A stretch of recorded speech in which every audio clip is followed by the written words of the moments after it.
प्रयाज मंत्र विशेष है इनके। तो प्रयाजाः सविभक्तिकाः कार्याः, एक मंत्र समूह विशेष है जिसको ये प्रयाज कहते हैं, और एक अलग मंत्र समूह विशेष है जिसको अनुयाज कहते हैं। ठीक, तो प्रयाजाः सविभक्तिकाः कार्याः, प्रयाजों को सविभक्तिक करना चाहिए। इति न चान्तरेण व्याकरणं प्रयाजाः सविभक्तिकाः शक्याः कर्तुम्। प्रयाजाः सविभक्तिकाः कार्याः इति, प्रयाजों को सविभक्तिक करना चाहिए। न चान्तरेण व्याकरणं प्रयाजाः सविभक्तिकाः शक्याः कर्तुम्, बिना व्याकरण के हम प्रयाजों को सविभक्तिक नहीं कर सकते हैं। मूल हो गया विभक्तिम कुर्वन्ति। व्याख्याएं देखिए। प्रदीपः प्रयाजाः इति प्रयाज मंत्रा उष्यमाना अग्निशब्द प्रकृतिक विभक्ति युक्ता इत्यर्थः। यथा समिधः समिधो अग्ने अग्न आज्यस्य व्यन्तु अग्नि अग्निरिति। प्रयाज मंत्र जो कि उष्यमान है वो अग्नि शब्द प्रकृति वाले हैं, विभक्ति युक्त हैं, विभक्ति युक्त करने चाहिए। सविभक्तिकाः कर्तव्याः का बता दिया है। सविभक्तिकाः कर्तव्याः माने अग्नि शब्द प्रकृति रहे उनमें और विभक्ति से वो युक्त रहे, ऐसा प्रयाज मंत्र जो उष्यमान है उनका स्वरूप होना चाहिए।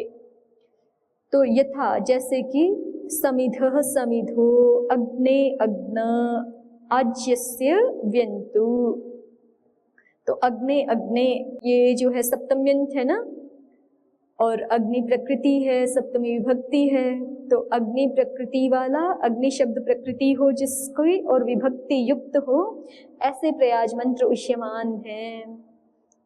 उद्योग देखिए। अग्नि अग्निरिति ननु ननु प्रकृतौ प्रयाज मंत्राः सविभक्तिका एव पठ्यन्ते तत् किम् अनेन वचनेन। अब कोई जिज्ञासा करता है कि आप ये क्या बोल रहे हैं प्रयाजाः सविभक्तिकाः कार्याः, क्योंकि प्रकृति में तो, प्रकृति याग में तो प्रयाज मंत्र विभक्ति सहित ही पढ़े हुए हैं पहले से ही। ठीक है, प्रकृति याग में प्रयाज मंत्र विभक्ति सहित ही पढ़े हुए हैं। इसलिए तत्किम अनेन वचनेन, जब सविभक्तिक पढ़े हुए हैं तो उनको सविभक्तिक करके पढ़ना चाहिए, विभक्ति सहित पढ़ना चाहिए। इस वाक्य से कुछ प्रयोजन नहीं है ना। यदि पहले से ही विभक्ति सहित ही पढ़े हुए हैं तो विभक्ति युक्त करके उनको पढ़ना चाहिए। इस मंत्र, इस वाक्य से कोई प्रयोजन नहीं है। तत्किम अनेन वचनेन इत्याह इत्यतः, इसका उत्तर दे रहे हैं। प्रयाज इति उष्यमाना या अग्नि शब्द प्रकृतिक विभक्तिस् तद्युक्ताः इत्यर्थः। तो कह रहे हैं कि हम प्रकृति वाले प्रयाज मंत्रों के लिए कह ही नहीं रहे कि उनको सविभक्तिक पढ़ना चाहिए। प्रकृति में जो प्रयाज मंत्र पढ़े हुए हैं तो वो तो निश्चित रूप से सविभक्तिक ही हैं।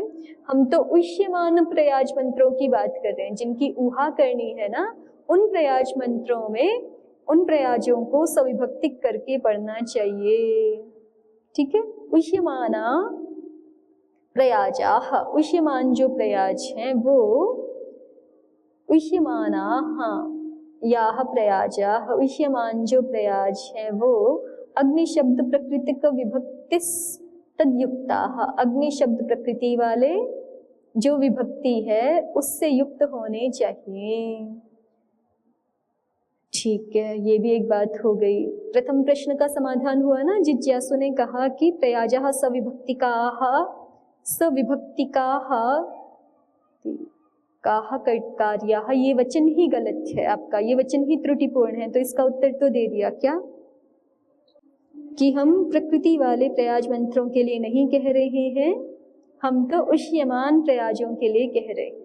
ठीक है, अब दूसरा प्रश्न है, देखिए। ननु अग्नि शब्द प्रकृति का इति असंगतम, अग्नि शब्द प्रकृति वाला विभक्ति युक्त प्रयाज होना चाहिए। ये जो आप बोल रहे हैं अग्नि शब्द प्रकृति का, ये ठीक नहीं बोला, ये असंगत बोला। क्यों?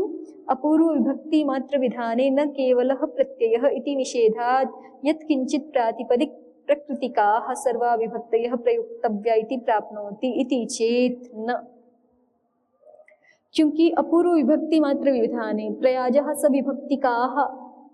सविभक्तिकाः कार्याः, इतना ही कहा है ना, प्रयाजों को विभक्ति सहित पढ़ना चाहिए। तो विभक्ति अपूर्व विधान किसके लिए है? केवल विभक्ति के लिए है ना, प्रकृति के लिए तो है नहीं। तो आप ये अर्थ कहाँ से ले आए? अग्नि शब्द प्रकृति का विभक्ति युक्ता। अग्नि शब्द प्रकृति का ये अर्थ आप नहीं ला सकते। क्यों नहीं ला सकते? अपूर्व विभक्ति मात्र विधाने, अपूर्व विभक्ति मात्र का विधान किया गया है केवल, तो उसमें ठीक है विभक्ति मात्र का अर्थात प्रत्यय मात्र का विधान है, लेकिन ये नियम है न केवलः प्रत्ययः प्रयोक्तव्यः न च केवला प्रकृति ही। ये नियम है ना, न केवल हम प्रत्यय का प्रयोग कर सकते हैं, ना अकेली प्रकृति का प्रयोग कर सकते हैं। इस नियम के कारण से इति निषेधात्, इस निषेध के कारण से यत् किंचित प्रातिपदिक प्रकृतिकाः, यत् अपने आप से अर्थ क्या आ सकता है?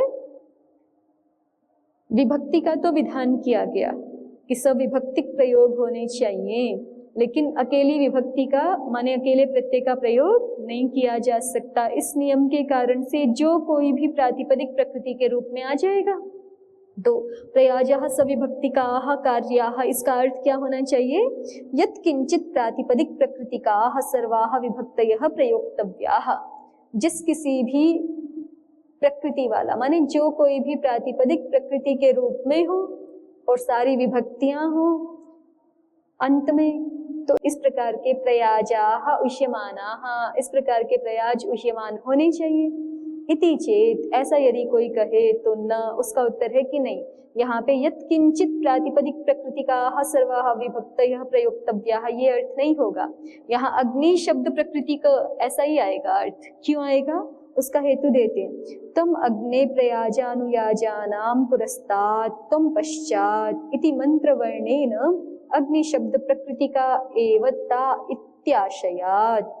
कहते हैं कि वो जो प्रयाज है ना, वो जो प्रयाज ऋचाएं हैं वो अग्नि शब्द प्रकृति वाली ही हैं। कैसे पता चला?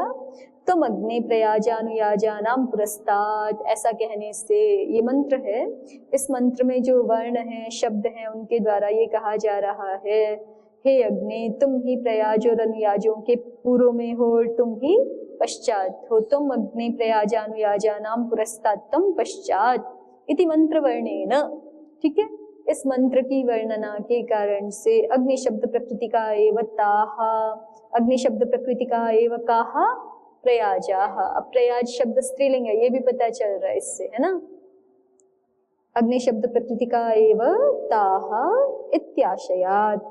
तत्राग्नेर देवतायाः एकत्वाद एक वचनमेव, इसलिए और अग्नि देवता एक ही है तो इसलिए वहां पे एक वचन का ही प्रयोग है। तम अग्ने विभक्तेश्च प्रथमा द्वितीया तृतीया षष्ठी सप्तम्य एवैति श्रोत संप्रदायः। और विभक्तियां कौन कौन सी हमें यहाँ पे लेनी चाहिए? तो कह रहे हैं प्रथमा द्वितीया तृतीया और षष्ठी और सप्तमी। चतुर्थी पंचमी को क्यों छोड़ दिया? कह रहे हैं कि यही श्रोत संप्रदाय का मत है, यही परंपरा से प्राप्त मत है कि ये वाली विभक्तियां होनी चाहिए। तो विभक्तिम कुर्वन्ति को क्या समझे कि याज्ञिक कह रहे हैं प्रयाजों को सविभक्तिक करना चाहिए। उन प्रयाजों को हम बिना व्याकरण के ज्ञान के सविभक्तिक नहीं कर पाएंगे, इसलिए व्याकरण को जानना चाहिए। अब इसको यहाँ पर तो इतना ही दिखाया है मूल में। अगर आप इसको अधिक देखना चाहते हो तो थोड़ा सा 1 नंबर टिप्पणी में देखिए, नीचे 39 पृष्ठ पर इसका जो द्वितीय अनुच्छेद है ना, 1 नंबर टिप्पणी का, ताश्च विभक्तयः सूत्रे स्पष्टमुदाहृताः, वो विभक्तियां सूत्र में स्पष्ट कही गई हैं। अग्ने अग्ने ये संबोधन विभक्ति हो गई ना, फिर अग्नावग्ने ये तृतीया विभक्ति सप्तमी हो गई। अग्नौ अग्ने ऐसा है ना, ये अग्नावग्ने। फिर अग्निना अग्ने तृतीया विभक्ति, अग्निम अग्ने द्वितीया विभक्ति। इति चतुर्षु प्रयाजेषु चतस्रो विभक्तिर ददाति। इस प्रकार से 4 प्रयाजों में 4 विभक्तियां दी गई हैं। समिधो अग्ने आज्यस्य वियन्तु तनूलपाद अग्न आज्यस्य वित्वित्यादिस इत्याद्यासु प्रयाज याज्यासु संबुध्यन्ता अग्निशब्दा आम्नाताः।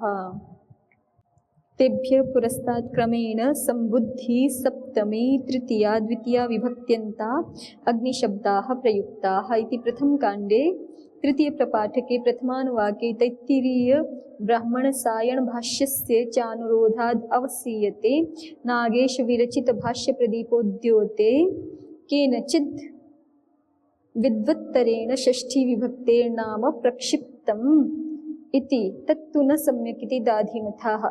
ये दाधिमथाचार्यों का मत दे रहे हैं। ऊपर जो विभक्तियां दिखाई है ना, प्रथमा द्वितीया तृतीया षष्ठी और सप्तमी, उसमें षष्ठी विभक्ति पर ये टिप्पणी है कि यहाँ पे तो जो शास्त्रों में इनको प्राप्त हो रही है वो षष्ठी विभक्ति नहीं प्राप्त हो रही, अपितु क्या प्राप्त हो रही है? षष्ठी नहीं प्राप्त हो रही, संबुद्धि विभक्ति प्राप्त हो रही है। सप्तमी तृतीया और द्वितीया ये वाले अग्नि शब्द मिल रहे हैं उनको, है ना। सब जो ऊपर नागेश ने बताया था ना अंतिम पंक्ति में, विभक्तैश्च प्रथमा द्वितीया तृतीया षष्ठी सप्तम्य एव इति श्रोत संप्रदायः, उस मत को यहाँ थोड़ा भिन्न करके दिखा रहे हैं कि नहीं, हमें जो वाक्य मिल रहे हैं शास्त्र में सीधे सीधे वो तो अग्नि प्रकृति वाले और संबुद्ध्यंत वाले या फिर सप्तम्यंत तृतीयांत द्वितीयांत मिल रहे हैं। दिखाया है ना इन्होंने ऊपर, अग्ने अग्ने ये संबुद्धि वाला हो गया, अग्नावग्ने सप्तमी वाला, अग्निना अग्ने तृतीया, अग्निम अग्ने ये द्वितीया। चार प्रयाजों में चार जो है वो चार प्रयाजों में चार विभक्तियां दी हुई हैं और भी प्रयाज दिखाए हैं, प्रयाज याज्या दिखाई हैं आगे। समिधो अग्ने आज्यस्य व्यन्तु तनु नपाद अग्न आज्यस्य व्येतु, तो यहाँ पर भी प्रयाज याज्याओं में तो संबुद्ध्यंत ही अग्नि शब्द का प्रयोग हुआ है। एक थोड़ा सा निदर्शन मात्र के लिए आप यहाँ पर भी देखिए, ये जो बीच वाली छाया टीका है ना प्रथम कॉलम में, इसका सबसे अंतिम जो है वाक्य देखिए, द्वितीय पक्षे तो ये यजामहे भूर्भुवस्सुवः समिधो अग्ने अग्ने आज्यस्य वेतु वौषट। यहाँ पे प्रयोग क्या हो रहा है? अग्ने अग्ने, ऐसा प्रयोग है ना। आगे देखिए, ये यजामहे भूर्भुवस्सुवः तनूनपाद अग्नावग्न, जो नीचे हमें संक्षिप्त में दिखाया था ना 1 नंबर टिप्पणी में, उन्होंने केवल अग्ने अग्ने इतना भाग ले लिया था, अग्नावग्न इतना नहीं लिया था, उसका पूरा मंत्र भाग यहाँ पे दिखा रहे हैं। ये यजामहे भूर्भुवः सुवः, प्रारंभ से देख रही हूँ मैं, ये यजामहे भूर्भुवः सुवः समिधो अग्ने अग्ने आज्यस्य वेतु वौषट। ये यजामहे भूर्भुवः सुवः तनूनपाद अग्नावग्न आज्यस्य वेतु वौषट। ये यजामहे भूर्भुवः सुवर्रीडो अग्निना अग्ने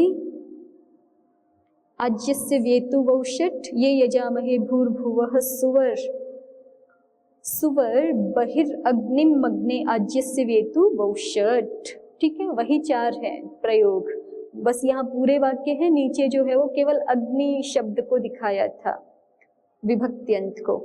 तो ये तो उष्यमान जो है वो दिखाए हैं। और प्रकृतौ तु, प्रकृति में क्या है? तो कहा समिधो अग्ने आज्यस्य वेतु तनु नपाद अग्न आज्यस्य वेतु इडो अग्न आज्यस्य वेतु बहिर्अग्न आज्यस्य वेतु बर्हिर्अग्न। ये छोटा करके दिखा दिया इन्होंने, यहाँ पर भी पूरे वाक्य हैं।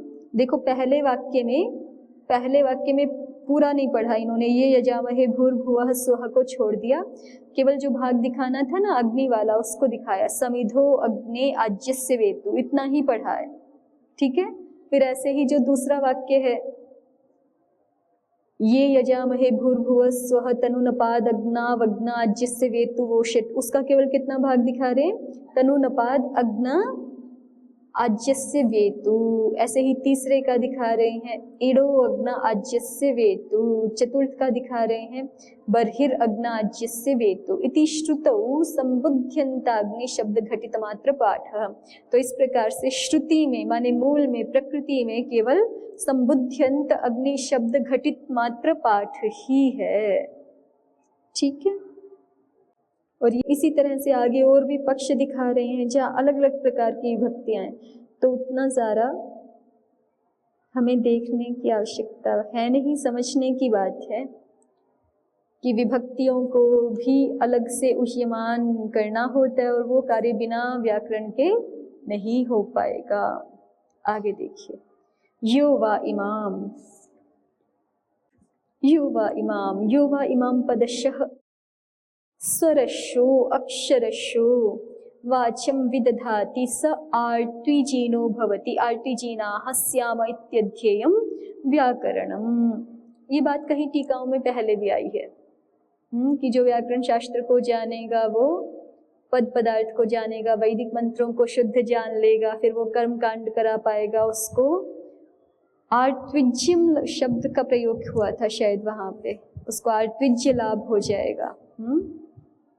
कौन से पृष्ठ पर है, चलिए बाद में देखेंगे अभी, लेकिन ये बात आई थी, आप लोगों को ध्यान होगी तो उसी टीकाओं में आई है 22-23 पृष्ठ पर। नहीं, कहाँ है फिर वो शब्द, कहाँ है? 23वें पृष्ठ में प्रथम में ही ऊह खल्वपि ऊहज्यस्य ही आर्त्विज्य लाभेन द्रव्य प्राप्ति द्वारा, ये बोला था ना। वैसे ही यहाँ पे कह रहे हैं, प्रयोजन वही है लगभग, वो टीकाकारों ने दिखाया था, यहाँ मूल में दिखा रहे हैं। यो वा इमाम पदशः स्वरशः अक्षरशः वाचम विदधाति, जो इस वाणी को कैसे धारण करता है? पदशः, पदों की दृष्टि से सम्यक रूप से धारण करता है, स्वर की दृष्टि से और अक्षर की दृष्टि से सम्यक धारण करता है। वेदवाणी को स आर्त्विजीनो भवति, वो कैसा हो जाता है? वो व्यक्ति आर्त्विजीन हो जाता है। ठीक है, आर्त्विजीनः अर्थात ऋत्विज कर्म अर्हतीति आर्त्विजीनः। तदर्हति में ये सूत्र है आपका यज्ञर्त्विभ्याम घखयों 5-1 में 70 नंबर सूत्र, तदर्हति प्रसंग में यज्ञ कर्मार्हति ऋत्विक कर्मार्हतीति आर्त्विजीनः। खय प्रत्यय होके, ऋत्विज शब्द से खय प्रत्यय होके आर्त्विजीनः बन जाएगा ना। ऋत्विज शब्द से तत्कर्मार्हति तदर्हति ऋत्विक कर्मार्हति, ऋत्विक कर्म के लिए जो योग्य है वो कौन है? आर्त्विजीनः। ऋत्विग ऋत्विज अम खय, खय को क्या हो जाता है? खय के कारण से वृद्धि हो जाएगी, तदितेश्वचामादेः। ठीक है, आर्त्विज बन गया ना। और ख को ई न कैसे हो जाता है? आयनेयनीयः ख छ घाम प्रत्ययादि नाम। तो इस सूत्र से ख को ई न हो करके क्या बन गया? आर्त्विजीनः। चलिए, तो यही कह रहे हैं यो वा इमाम पदशः, जो इस वाणी को, इमाम वाचम, जो इस वाणी को पदों की दृष्टि से, स्वर की दृष्टि से और अक्षरों की दृष्टि से, वर्णों की दृष्टि से सम्यक रूप से धारण करता है, स आर्त्विजीनो भवति, वो ऋत्विक कर्म के योग्य हो जाता है। ठीक है, आर्त्विजीनाः स्यामः, वही हम भी ऋत्विक कर्म के योग्य हो जाएं। इत्यध्येयम् व्याकरणम्, इसलिए व्याकरण पढ़ना चाहिए। ऋत्विक कर्म की योग्यता प्राप्त करने के लिए भी व्याकरण शास्त्र का अध्ययन करना चाहिए। प्रदीप देखिए, पदशः पदम पदम मिति, पदशः संख्यक वचनाच्च वीप्सायाम इति शश, इस सूत्र से शश प्रत्यय हो गया है। संख्यक वचनाच्च वीप्सायाम पदम पदम इति, इस विवक्षा में हम क्या बोल सकते हैं? पदशः स्वरशः, स्वरशः का मतलब है स्वर उदात्तादि, स्वर स्वर की माने ठीक एक प्रत्येक स्वर को ठीक से जो जानता है। और अक्षरशः माने अक्षरशः जानता है, अर्थात प्रत्येक वर्ण को जो ठीक से जानता है, व्यंजन सहित तो अच, व्यंजन सहित अचों को जो ठीक से जानता है, धारण करता है, जानता ही नहीं है, विदधाति धारण करता है। स आर्तिजीनो भवति, आर्तिजीनो भवति अर्थात ऋत्विजम अर्हतीति। आर्तिजीनः, दो अर्थ है यहाँ पर। मैंने आपको एक बताया ना अभी, ऋत्विक कर्मार्हति। ऋत्विक कर्मार्हति का मतलब तो यजमान नहीं होगा। ऋत्विक कर्मार्हति तो मतलब हम कहीं पे जाके पौरोहित्य का कार्य कर सकें, सामान्य भाषा में कहें तो, है ना, ये हुआ ना ऋत्विक कर्मार्हति। हम ऋत्विक कर्म के योग्य हैं तो कोई यजमान हमारा वरण कर सकता है ऋत्विक के रूप में, वो अर्थ हुआ। और एक और अर्थ बता रहे हैं सीधे सीधे, जो सूत्र से निकलने वाला अर्थ है, ऋत्विजम अर्हति। तद अर्हति चल रहा है ना ऊपर से, तत्कर्मा अर्हति नहीं है, वहां पर क्या है सीधे सीधे तद अर्हति। तो ऋत्विजम अर्हति इति आर्त्विजीनः, जो ऋत्विज को प्राप्त करने की योग्यता रखता है वो है आर्त्विजीनः, यजमानः, माने याग कर्म का अधिकार निरक्षर को, बिना पढ़े लिखे अविद्वान मूर्ख को नहीं है। ठीक है, उसके लिए भी क्या होना चाहिए, विद्वान होना चाहिए। ऋत्विजम अर्हति, जो अच्छा विद्वान है वही यजमान हो सकता है, वही ऋत्विज को प्राप्त करने का अधिकार या योग्यता रखता है। तो ऋत्विजम अर्हति इति आर्त्विजीनः अर्थात यजमानः। तो जो व्यक्ति वाणी को ठीक से, इस वैदिक वाणी को ठीक से जानेगा, पदशः स्वरशः अक्षरशः ठीक से धारण करेगा, वह ऋत्विज को प्राप्त करने की योग्यता वाला होगा, आर्त्विजीन होगा, वह यजमान बन सकेगा, याग क्रियाओं का संपादन करने का अधिकार प्राप्त कर सकेगा, अन्यथा नहीं कर सकेगा।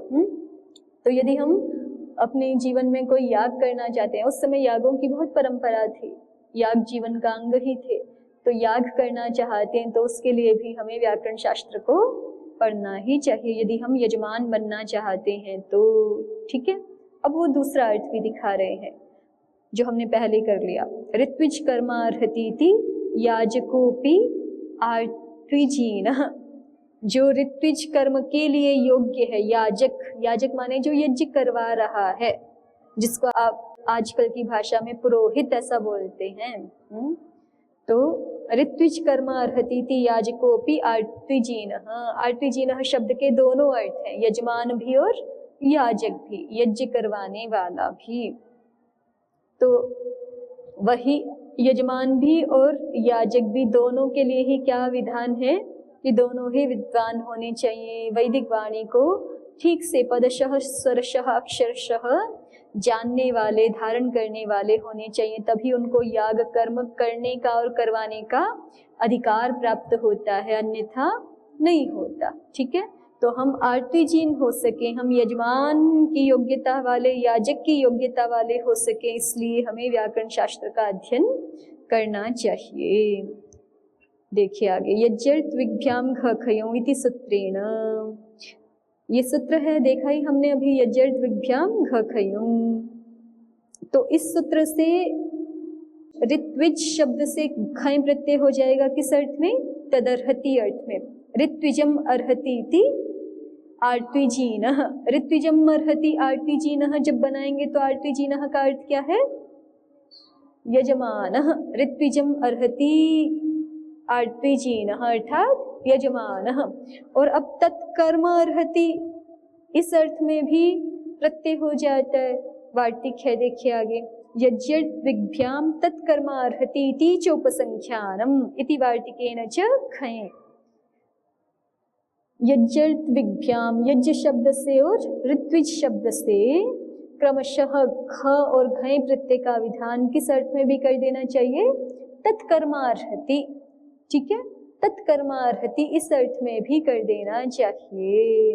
तो इस कथन से, इस वार्तिक के कथनानुसार ऋत्विज कर्मार्हति इति इस अर्थ में भी क्या हो जाएगा, ऋत्विज शब्द से खय प्रत्यय हो जाएगा। ऋत्विज कर्मार्हति इस अर्थ में भी ऋत्विज शब्द से खय प्रत्यय हो जाएगा और आर्त्विजीनः बन जाएगा। तो जब इस अर्थ में बनाएंगे ऋत्विज कर्मार्हति, ठीक है, संधि होके क हो जाएगा, ऋत्विक कर्मार्हति। जब इस अर्थ में बनाएंगे तो क्या बन जाएगा फिर, आर्त्विजीनः बनेगा तो आर्त्विजीनः शब्द ही, लेकिन उसका अर्थ क्या हो जाएगा? याजकः। ठीक है, माने कोई होता, ध्वजु आदि जो भी।